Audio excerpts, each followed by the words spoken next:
MBAക്ക് demand ഉണ്ടായിരുന്ന ഒരു കാലം ഉണ്ടായിരുന്നു.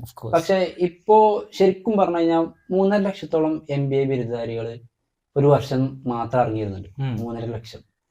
ഏറ്റവും സ്റ്റാൻഡേർഡ് MBA പഠിക്കാൻ IIMകളാണ്. ഇന്ത്യയിൽ 21 IIMകളുണ്ട്. ഈ IIMലൊക്കെ അഡ്മിഷൻ എടുക്കാൻ തന്നെ ബുദ്ധിമുട്ടാണ്. CAT എക്സാമിന്റെ അത്രക്കും 99% മാർക്ക് കിട്ടിയാലും കൂടി പുറത്താണ്. ഉറപ്പില്ല.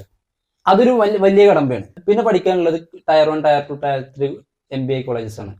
35 ലക്ഷം രൂപയ്ക്ക് MBA കോഴ്സ് ചെയ്യാൻ വേണ്ടി ചോദിക്കുന്ന കോളേജസ് ഉണ്ട്.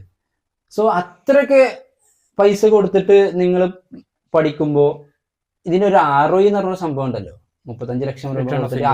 പിന്നെ നമ്മളെ നാട്ടിൽ കേരളത്തിലാണെങ്കിൽ 35 ലക്ഷം കൊടുക്കേണ്ട ഒരു 5 ലക്ഷത്തിന് 10 ലക്ഷത്തിന്റെ ഇടയിൽ ഫീസ് ആവുള്ളൂ. എന്നാൽ കൂടി നിങ്ങൾക്ക് കിട്ടാൻ പോകുന്ന ശമ്പളം 20,000, 25,000, 30,000 മാക്സ് ഫസ്റ്റ് ഇയറിൽ. അതും ജോലി കിട്ടാൻ കഴിഞ്ഞ, അതായത് 3.5 ലക്ഷം വിദ്യാർത്ഥികൾ പഠിച്ചിറങ്ങുന്ന MBAയിൽ റീസെന്റ് സ്റ്റഡി പ്രകാരം 10% മാത്രമേ എംപ്ലോയബിൾ ആയിട്ടുള്ളൂ. ഓപ്പർച്യൂണിറ്റീസ് കുറവാണെന്ന് പറയുന്നത്. ഓപ്പർച്യൂണിറ്റീസ് കുറവാണെന്നല്ല, എംപ്ലോയബിൾ ആയിട്ട്, അതായത് സർട്ടിഫിക്കറ്റ് മാത്രമേ ഉള്ളൂ അവർക്ക്. ഈ ബാക്കി 90%. ഈ 10% ആൾക്കാർക്ക് മാത്രമേ ആ സ്കില്ലോട് കൂടി MBA പഠിച്ചിറങ്ങുന്നുള്ളൂ. MBA പഠിച്ചിറങ്ങിയ ഉടനെ തന്നെ കമ്പനികൾ നിങ്ങളെ വരി നിൽക്കുന്ന ഒരു അവസ്ഥയൊന്നും ഇപ്പം ഇല്ല. Skills are the new currency.